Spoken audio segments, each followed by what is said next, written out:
How do you feel about the box hop? Good. Good. How do you feel? Funny. Fun. Why? Why is that the word you chose? Funny! Bad.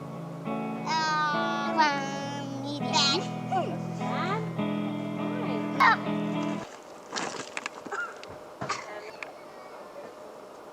Are you okay? Yes. Did you hurt your belly? No.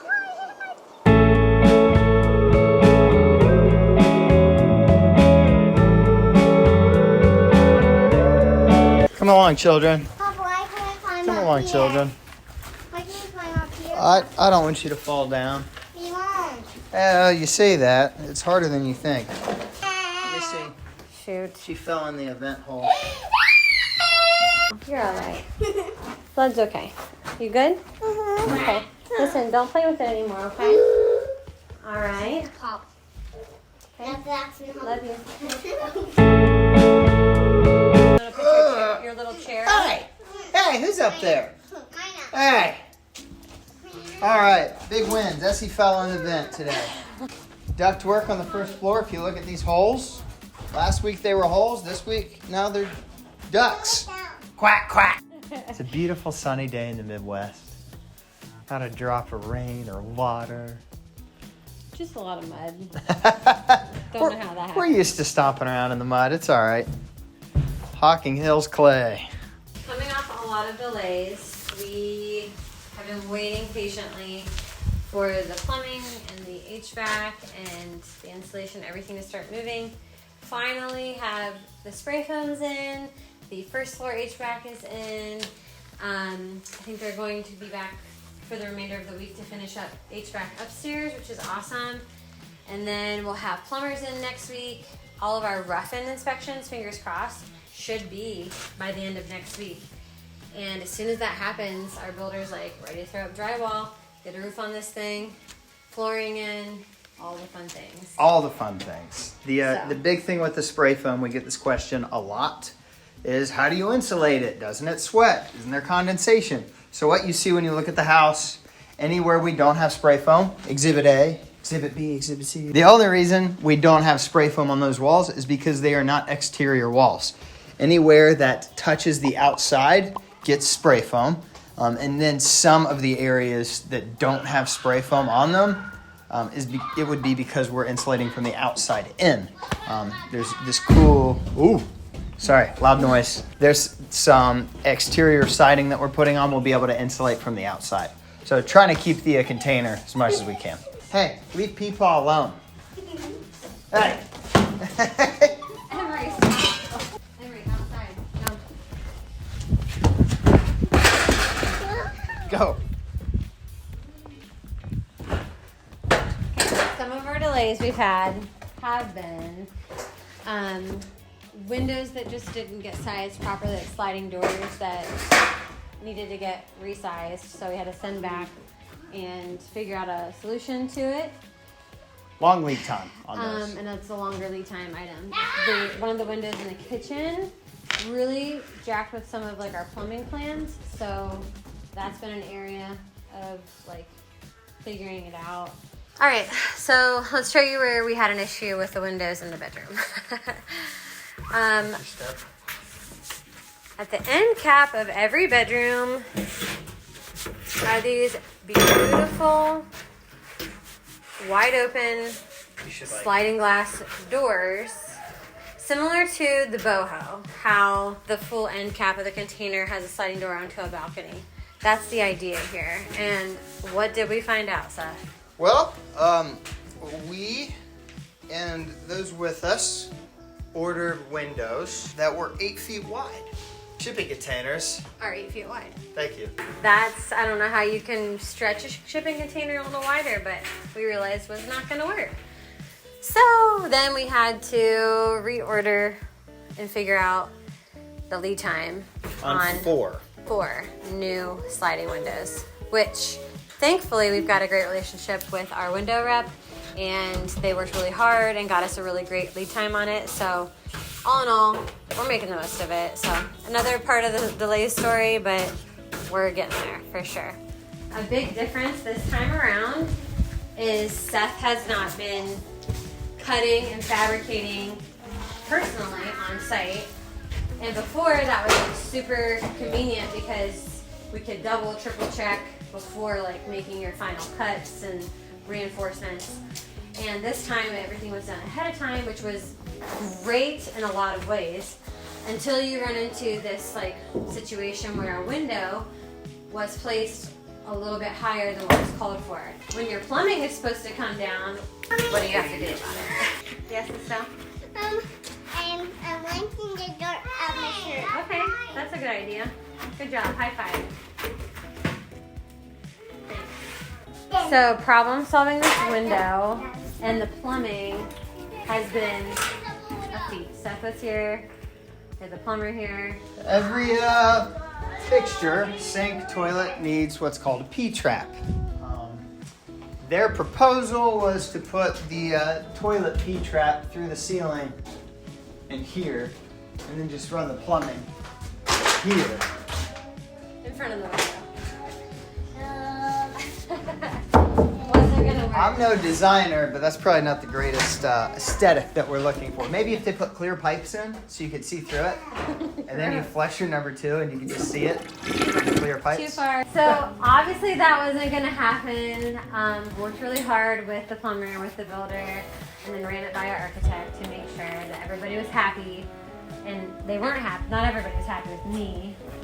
Probably the plumber. Mostly not the plumber, yeah. And probably not Seth, because he's going to take you and show you where he's going to have to cut a bunch of steel because of this.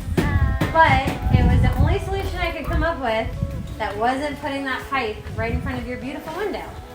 So things like that have been problem solving, if you will, throughout the build. Mommy. Yes, Estelle? I got something. You have a chair? I got a chair. That's cool. Maybe, do you want Mina to help you set it up? Yeah. Say, Mina, will you help? With that chair. Can you say please? Mina? Oh, I'm in the bathroom. This is the toilet. It's really uncomfortable. Whew! Once again, you got 2 containers stacked on top of each other. The poop goes down through that area, or pee. I guess it doesn't have to be poop. And in order to get all the pipes in here now, we, because the containers are like, we'll cut the floor out. We'll reinforce it and do all the things. It's just some extra work, so we'll be taking the floor out here so that the plumbing can go through here, and then it'll chase down along the interior wall. So little, troubleshooting and problem solving that we got figured out. But yeah, bathroom or upstairs. So cutting out the rest of the HVAC vents to supply hot air or cold air into the ceiling. We chose to go up through the rafters in the ceiling just to keep the room as clean and open as we could get it. If you look around, this is the middle bedroom, so no insulation, nice wide open container walls, which we love. So the ceiling will stay clean. One vent there, the ductwork running to a main supply line, and we'll have one of those in each bedroom.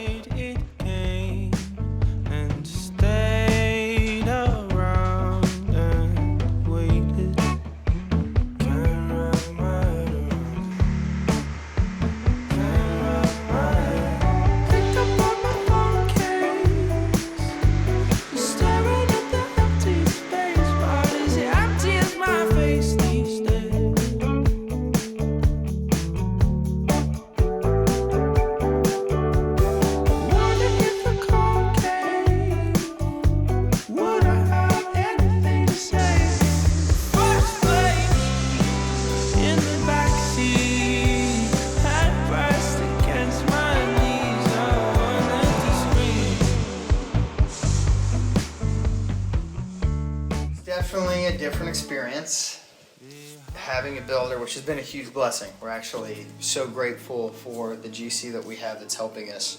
But it just feels more hands-off. We still come here often. We're still, cutting some holes, doing the trenching, doing as much as we can to slash this budget down. I think we had a theory of what we wanted it to feel like 6 months ago before this all started. And now that we're knees deep in it. It's different. So I think we're grateful for the people that we've got working with us. But it just, you know, I think I pushed too hard. And I just like go. And I'm trying to learn to extend grace because a lot of the stuff's out of really everybody's hands. But we're gonna get this place done, and it'll feel real good here in like 2 months. I think that the delays have been harder on Seth for sure than they have on me.